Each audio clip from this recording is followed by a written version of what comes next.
신앙 고백하심으로 새벽기도 시작하겠습니다.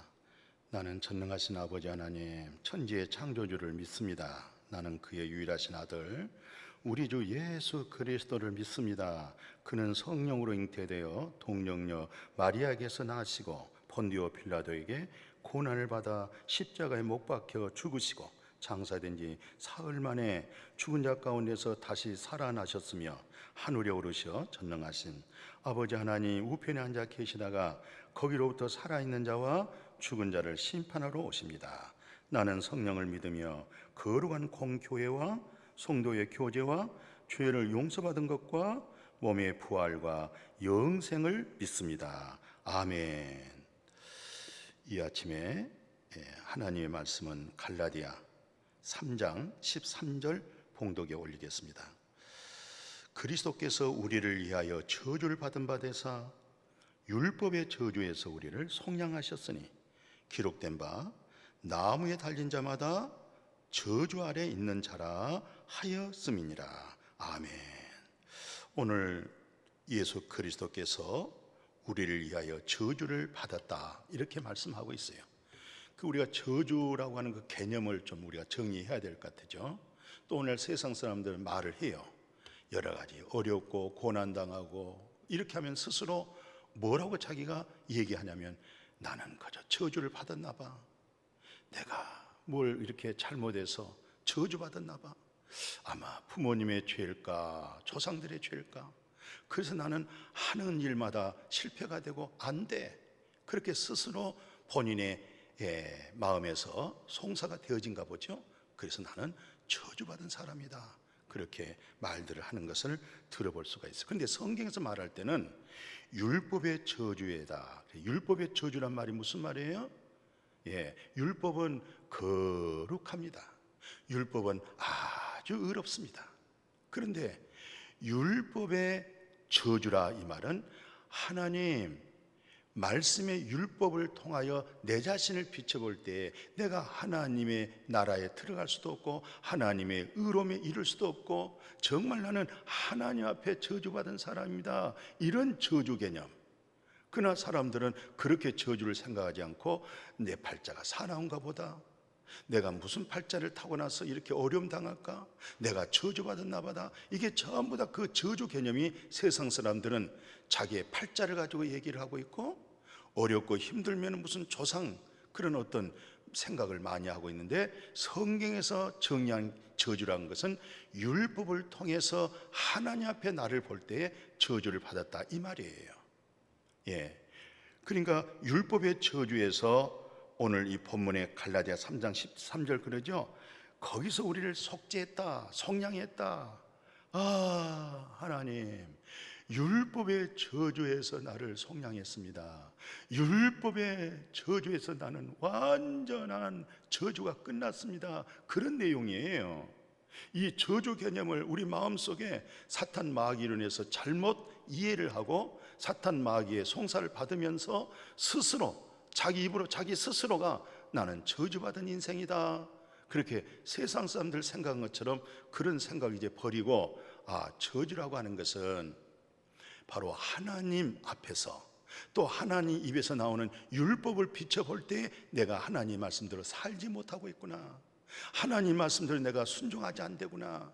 하나님 말씀에서 내가 살아가지 못한 내 모습 그것을 일컬어서 저주란 얘기예요. 뭐 가난하게 살고 무슨 사고 나고 몸에 무슨 질병이 있으면 그게 저주다. 절대 그렇지 않습니다. 그러면은 오늘 한국의 아주 최고의 갑부 또 잘 나간 사람 뭐 그런 사람들은 저주가 아니고 그게 만사 형통입니까? 그건 세상적인 하는 얘기고 아무리 우리 대한민국에서 최고의 부자가 된다 할지라도 또 우리 대한민국에서 최고의 권세를 가졌다 할지라도 하나님의 말씀에 비춰볼 때 하나님의 율법에 의해 이루지 못하고 하나님의 말씀대로 살아보지 못하고 사라지지 못하고 순종되지 못하진 거 무슨 까닭이에요? 그걸 이끌어서 저주받은 인생이라고 그러는 거예요. 그런데 예수 그리스도께서 율법의 저주에서 속량했다는 거예요. 율법의 저주에서 대속함 줬다는 거예요. 율법의 저주에서 끝냈다는 겁니다. 이거보다 더 깊은 소식 이보다 더 좋은 일이 어디 있겠어요? 영원한 하나님 앞에 이 땅에서도 율법의 저주에서 끝났는데도 죽음 이후에도 저주가 없는 영원한 하나님의 나라, 영생을 누리며 살아갈 수 있는 거, 이보다 더 큰 축복이 어딨으며 이보다 더 큰 성공, 세상 말로 말하면 이보다 더 큰 출세가 어디 있습니까? 이런 자존감, 이런 자신감, 이런 확신, 이런 믿음으로 내 자신을 세우고 이 믿음이 되어질 때 비로소 우리는 예수님이 세상을 이긴 것처럼 그 주님으로 하여금 세상을 이길 수 있는 거예요. 그래서 이 저주 개념을 신명기 21장은 제가 한번 읽어드릴게요. 22절 23절 봐보십시오. 사람이 만일 죽을 죄를 범했어, 죽을 죄를 범한 거예요. 저분은 죽을 죄를 범했구나 라고 할 때 바로 뭐래요? 나무에 달려 죽이라는 거예요. 저 사람은 용서받을 수 없고 죽을 죄야, 사형선고인데 그 사형선고를 어디다가? 나무 위에다가. 그래서 그 시체를 오랫동안, 며칠 동안 죽은 시체를 나무에 매달아 놓을 수가 없어요. 왜? 저주받아 있는 그 나무에 죽은 그 시체가 바로 점점 넓혀져 가면서 어둠의 흑암에 그런 저주의 땅이 되고 마는 거예요. 그래서 나무에 달려 죽었을 때는 빨리 시체를 정리하는 거잖아요. 오늘 그 로마서 2장 12절에 그래요. 이하에 뭐라냐면 무릇 율법 없이 범죄한 자는 또한 율법 없이 망하고 또 율법이 있고 범죄한 자는 율법으로 말미암아 심판을 받는다. 하나님 앞에서 율법을 듣는 자가 의인이 아니다. 하나님 앞에서 하나님 말씀을 듣고 있는 것이 의인이 아니요 오직 율법을 행하는 자야 의롭다 하심을 얻는다 그랬어요. 오늘 율법을 듣고 있는 것이, 하나님 말씀을 듣고 있는 것이 의로운 것이 아니라, 율법을 듣는 것이 의로운 것이 아니라 율법대로 행한 자가 바로 의로움을 얻는다, 그렇게 말씀하고 있죠. 그리고 14절을 한번 봐보십시오. 율법 없는 이방인들, 본성으로 율법의 일을 행할 때는 이 사람은 율법이 없어도 자기에게 율법이 되나니 이런 이들은 양심으로 증거가 되어 그 생각들이 서로 혹은 고발도 하고 혹은 변명도 하여 그 마음에 새긴 율법의 행위를 본인 스스로 나타내는 거예요. 그러니까 무슨 말이에요? 이방인들은 하나님의 율법이 없었어요. 이방인들은 하나님의 말씀이 없었어요. 오늘 교회 안 나오신 분들, 그분들이 성경의 가치를 느낍니까? 그분들에게는 성경의 중요성을 안 느껴요. 옛날에는 무슨 일이 일어난 줄 아세요? 성경이 얼마나 부드러워요. 성경책 찢어서 담배 피운 사람이 많아요. 그런 분들은 율법이 없어요. 그러나 그 사람들에게 율법이 있어요. 무슨 율법인지 아세요? 양심의 율법이 있는 거예요. 양심이 자기를 송사하기도 하고 양심이 자기를 변명하기도 하고. 그래서 어느 누구도 양심에 따라 바르게 옳게 의로운 자가 없어요.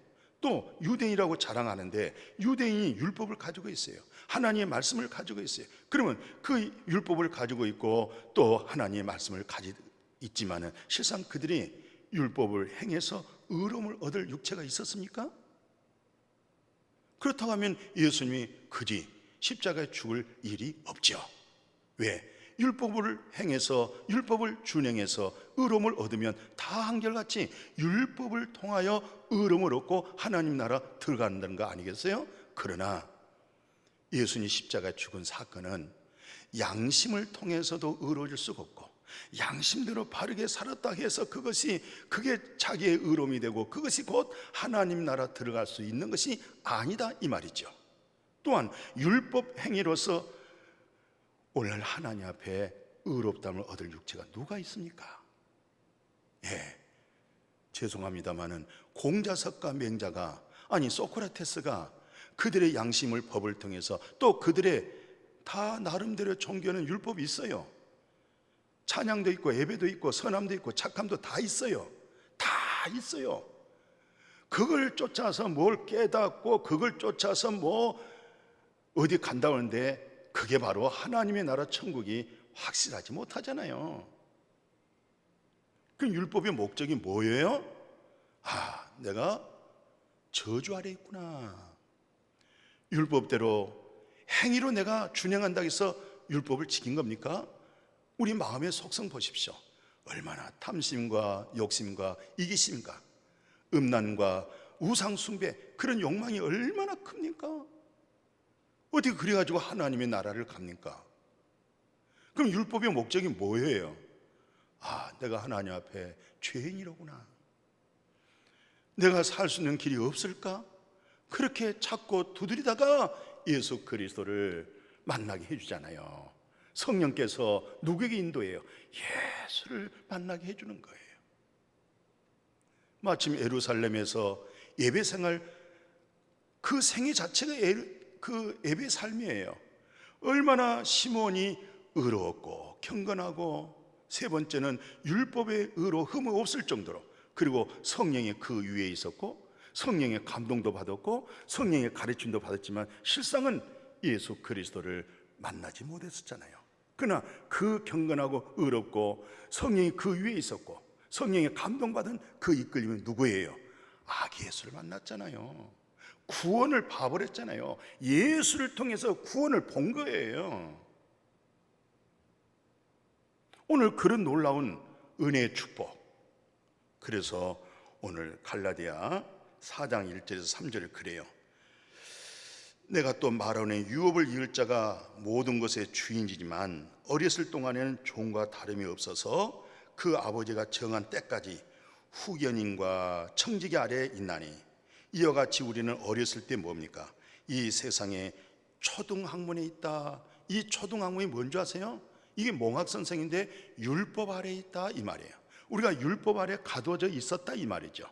그래서 4절에 때가 참에 하나님이 그 아들을 보내사 여자에게서 나게 하시고, 율법 아래 나게 하신 것은 율법 아래 있는 자를 속량하시고 우리로 아들의 명분을 얻게 하려 하심이라. 우리가 초등학문 몽학선생이죠?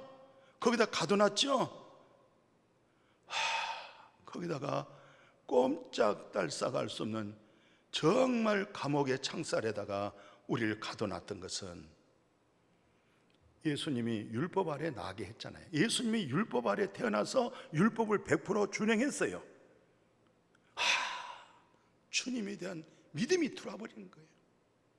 예수에 대한 믿음이 마음에 들어와버리는 거예요. 그래서 율법 아래 있는 자를 속량해버리고 율법의 저주에서 대속해버리시고 율법의 저주에서 끝을 맺어버리고 예수님이 나를 살렸습니다. 예수님이 나를 구원하셨습니다. 정말 사는 길은 예수밖에 없습니다. 우리가 많이 성령 충만하고 은혜와 진리가 충만했을 때 결론은 뭡니까? 예수 그리스도를 만나게 해주는 거예요. 인격적으로 진실하게 예수 그리스도를 마음의 주인으로 영접하도록, 물론 그것도 성령님이 하는 일이죠. 그래도 우리는 그런 간절한 마음 가지고 예수 그리스도를 잘 증거해야 될 줄로 믿어요. 자, 마지막 절 보니까요 이렇게 기록되어 있네요. 그 6절 7절 보니까 너희가 아들임으로 하나님이 그 아들의 영을 우리 마음에다 보냈다는 거예요. 아들이 누구예요? 예수 그리스도가 하나님이시여 하나님의 아들이시여. 예수 안에 뭐가 있어요? 우주 만물을 창조하신 우리 하나님의 영이 예수 안에 있잖아요. 그 영을 우리 마음에 부었기 때문에 그걸 양자의 영이라고 그래요. 양자의 아들이라는 거예요. 하나님의 아들 그리스도의 영을 우리 속에 부어놨기 때문에 그 영으로 하여금 아빠, 아버지, 전능하신 하나님을 내 아버지, 그리고는 하나님이 그래 너는 이제 종 아니야, 넌 아들이야. 아들이면 아버지로 하여금 아버지 나라, 아버지로 하여금 아버지 기업, 너는 상속받을 사람이야. 너는 그 기업을 얻고 너는 살아갈 사람이야. 이것을 일컬어서 율법의 저주에서 속량했습니다.